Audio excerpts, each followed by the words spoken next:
Hello, I'm Paul Douglas. In this video in my series on guitar soloing, we're going to be taking a look at vibrato.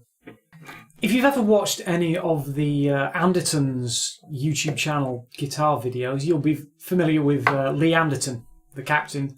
One of the things that he says is that something that really differentiates a beginner player from a more experienced player is good vibrato, and I completely agree with that. It's a wonderfully expressive tool, and not just for guitarists. You know, any musical instrument where it's possible to do vibrato, you will find the very best players of those instruments have a very good vibrato.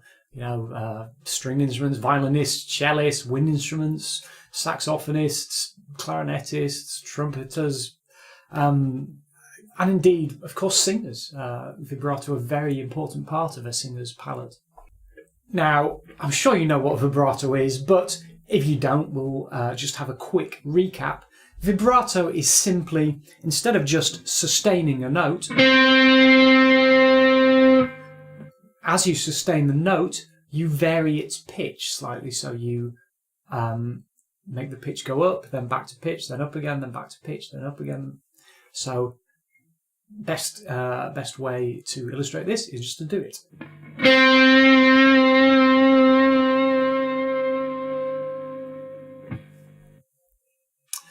Now, the actual technique you use to do this actually varies greatly from guitarist to guitarist. Some people take their whole hand off, so they take the whole hand off the fretboard and they just use their finger like that. Some people just move their finger. Some people use their whole wrist. Some people can just use one finger, others use the finger that they're fretting the note with, but the other fingers to support it behind it. So there's a variety of techniques. All of them are right. You know, there's not one that's better than the other. I would just say, experiment, use what you feel is comfortable. As long as it doesn't hurt. If you're doing something that hurts, then stop, take a look at your technique and find a different way. As regards vibrato, you know, most guitarists that have been playing for any length of time have a vibrato, and a pretty good vibrato, but I think that lead guitarists in general tend to not use vibrato to its full potential, and I include myself in that. What we tend to do is develop one vibrato and use that exact same vibrato everywhere. One of the things that annoys me is the really wide vibrato, you know, the sort of which is used, you know, in metal soloing quite a lot, which is okay, but I think it gets rather tiresome on the ear to hear that all the time. And this leads me nicely onto a point I'm going to make about vibrato, how it's not utilised to its full potential. Many years ago, I used to play the violin, and I had a very good violin teacher. And one of the things she told me about vibrato has stuck with me over the years, and that is you can hugely vary your vibrato. You don't have to develop just one style and use that everywhere. And most guitarists don't, and I include myself in that. So the things that we can vary, the speed of the vibrato. So we pick a note, you can vibrato like this, or you can vibrato like this, varying the speed of the vibrato. The duration of the vibrato, so you don't have to keep the vibrato going for the whole note. So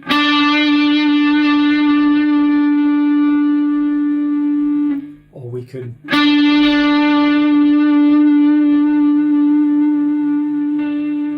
right until it dies out. The starting time, so you don't have to start your vibrato the same time you start playing the note. So you can delay it. Useful if, say, you've got a note at the end of a run.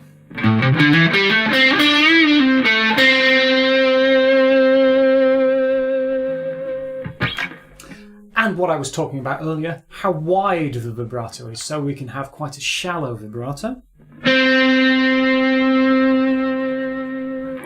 We can have a big, wide, expansive vibrato.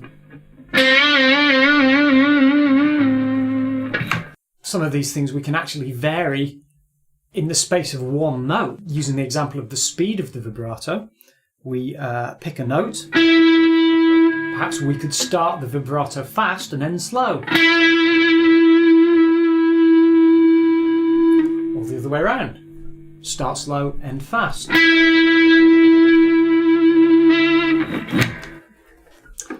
So there's a huge amount of variation we can use with vibrato, depending on what the piece of music or song we're playing in is, what style we're playing, what the style of the solo is, what mood you want to convey. And it's a wonderful tool that I really do feel is perhaps not, vibrato itself not underused, but it's not utilised to its full potential. When you start trying to vary your vibrato like this, one thing that you will find is that you will default to your preferred style automatically. So it takes real concentration to vary it, to vary the vibrato like that. It's just something you have to practice, like anything really.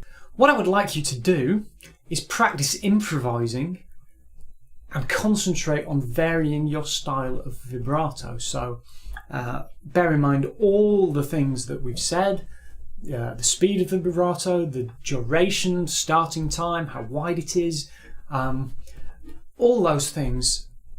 Really concentrate on doing that and see if you can use vibrato in a more expressive, more expansive way than you have been doing up to now. Now, I have made a couple of backing tracks to go along with this guitar soloing course. I shall put links in the description below. There are two, one designed for you to use the A minor pentatonic over, the other for you to use the A major scale over. Please feel free to use these tracks to practice improvising over and creating your own guitar solos. If you want to use these tracks as part of your own video and post a video of you improvising over those tracks, then I'm absolutely fine with that. Indeed, I would encourage you to do that. That would be great. Please continue on to the next video in the series. The next part, we're going to be taking a look at bending strings and using slides to add some interest and variation to your soloing. Please subscribe to the channel. It really does help me out if you click that subscribe button down there. You can also hit the bell icon if you want to be notified when I post new videos. Thanks very much for watching, and I will see you in the next video. Cheers.